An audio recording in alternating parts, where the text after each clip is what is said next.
Next ये हमारे पास हमें पता होना चाहिए कि हम इन बेसिकली कंपोनेंट्स को कौन कौन सी लीड में देखते हैं और कौन सी लीड में ये प्रोमिनेंट नज़र आती हैं। पहले क्या है, पी वेव हम देखते हैं लीड टू में, ठीक है। अच्छा, लीड टू का यूज़ होता है पी वेव को एनालाइज करने के लिए किया जाता है, क्योंकि ये जो हार्ट के इलेक्ट्रिकल एक्सिस के साथ अलाइन होती है, इस लीड में पी वेव ज़्यादा प्रोमिनेंट होती है। पी आर इंटरवल, अब पी आर इंटरवल हम कहाँ देखते हैं, पी आर इंटरवल ये इंटरवल वक्त होता है जो इलेक्ट्रिकल इम्पल्स को एट्रिया से वेंट्रिकल्स तक ट्रैवल करने में लगता है। इलेक्ट्रिकल इम्पल्स को ट्रैवल करने में जो वक्त लग रहा है वो वक्त होता है पी आर इंटरवल, ठीक है। अच्छा, लीड टू आइडियल होती है पी आर इंटरवल को मेजर करने के लिए, क्योंकि इसमें पी वेव और क्यू आर एस कॉम्प्लेक्स का स्टार्ट होता है, इसे हम लीड टू को देखेंगे, ठीक है। Next is Q R S complex. अब क्यू आर एस कॉम्प्लेक्स के लिए हम देखेंगे V1 एंड V2 लीड को। ये लीड्स जो होती हैं हार्ट के राइट साइड और इंट्रावेंट्रिकुलर सेप्टम पर होती हैं। ये डीप पोलराइजेशन प्रोसेस को अच्छी तरह से क्या करती हैं, दिखाती हैं। V1 इसमें छोटी R वेव और डीप S वेव दिखाई देती है। V1 में क्या दिखाई देती है, छोटी R वेव दिखाई देती है एंड डीप S वेव होती है, ठीक है।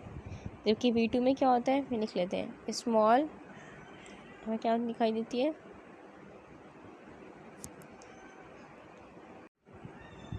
अच्छा जो V1 होती है, V1 हमें क्या दिखाई देती है, V1 हमें दिखाई देती है स्मॉल R वेव, ठीक है, एंड डीप क्या होती है हमारे पास, डीप होती है हमारे पास S वेव।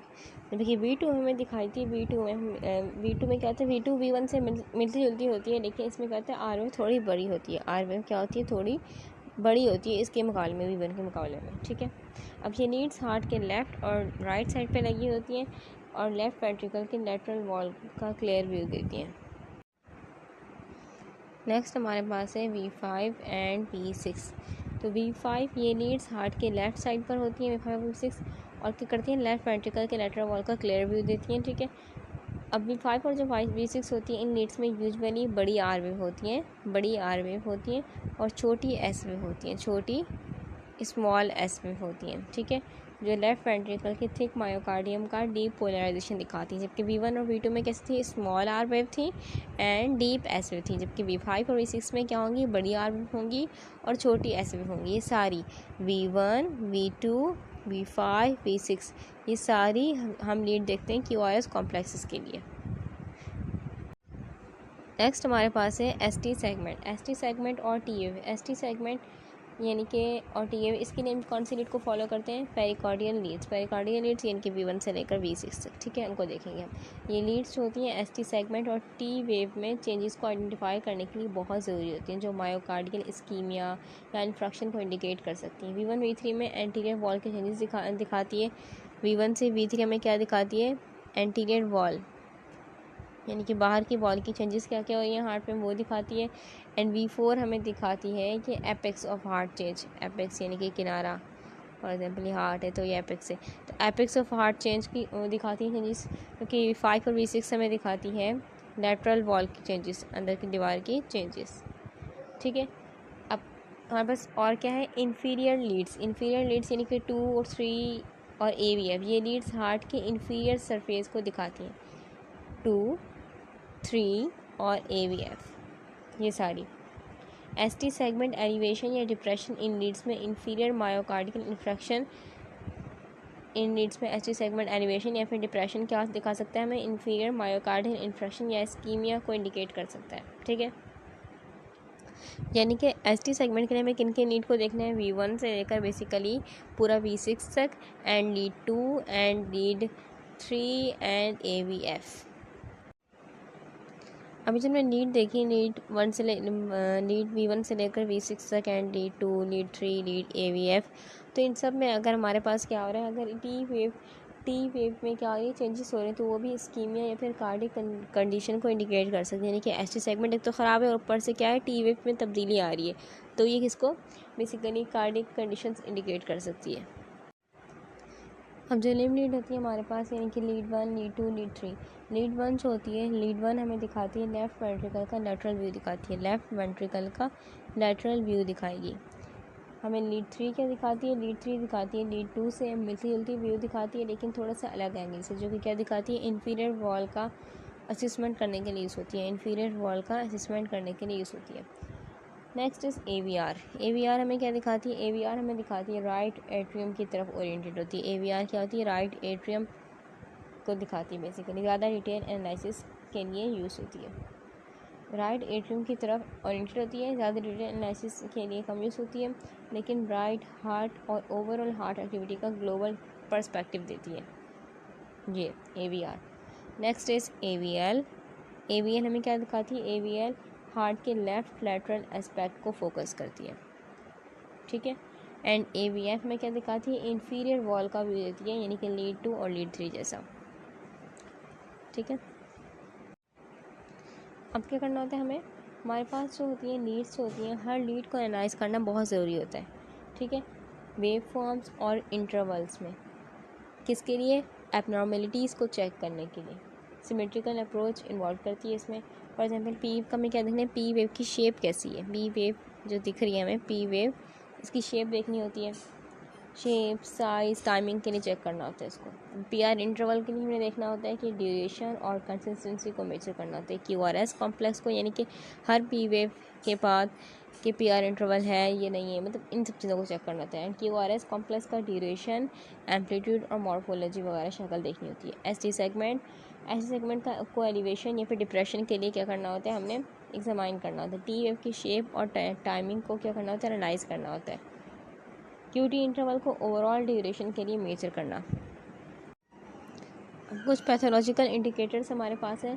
फॉर एग्जांपल अगर ST एलिवेशन हो रही है, तो वो क्या बताती है? अक्सर एक्यूट मायोकार्डियल इन्फ्रक्शन, यानी कि हार्ट अटैक को इंडिकेट करती है। ST डिप्रेशन, अगर ST डिप्रेस्ड हो रही है इसका मतलब ये होता है मायोकार्डियल इस्कीमिया, यानी कि हार्ट को खून की कमी हो रही है, ठीक है। अगर TF इन्वर्जन हो रही है इसका मतलब है इस्कीमिया या फिर दूसरी कार्डिक पैथोलॉजी की निशानी हो।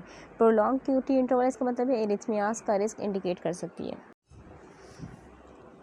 नेक्स्ट हमारे पास है कार्डिक एक्सिस। कार्डिक एक्सिस का मतलब क्या होता है? कार्डिक एक्सिस का मतलब है दिल की बिजली, यानी कि इलेक्ट्रिकल एनर्जी जो है, दिल की इलेक्ट्रिकल एनर्जी वो किस डायरेक्शन में मूव कर रही है, ठीक है। क्योंकि हमारा हार्ट ऐसे है तो हमारे हार्ट की हर तरफ से क्या हो रही है? बेसिकली ऊपर से नीचे से साइड तक ट्रैवल करती है जो इलेक्ट्रिकल एनर्जी होती है। नॉर्मल एक्सिस जो होता है इलेक्ट्रिकल एनर्जी का वो होता है -30 से होता है हमारे पास +90 तक होता है। -30 टू +90 तक नॉर्मल एक्सिस होता है, ठीक है। अच्छा, किधर यहाँ पे हमें दिख रहा है, इसमें और क्लियर दिख रहा है -30 से +90 तक हमारे पास क्या आता है? नॉर्मल एक्सिस होता है, ठीक है। अब कार्डिक एक्सिस से मुराद दिल के ज़ोनल डायरेक्शन, यानी कि डीप पोलराइजेशन वेव और थ्रस्ट का फ्रंटल प्लेन में होना है। नॉर्मल एक्सिस जो होता है -30 से +90 के दरमियान होता है। एक आसान तरीका याद रखने का ये है कि हमने क्या करना है, एक आसान तरीका याद रखने का क्या है कि हमने क्या करना है, लीड 1 और लीड 2 में कॉम्प्लेक्सेस पॉजिटिव हो तो एक्सिस नॉर्मल है।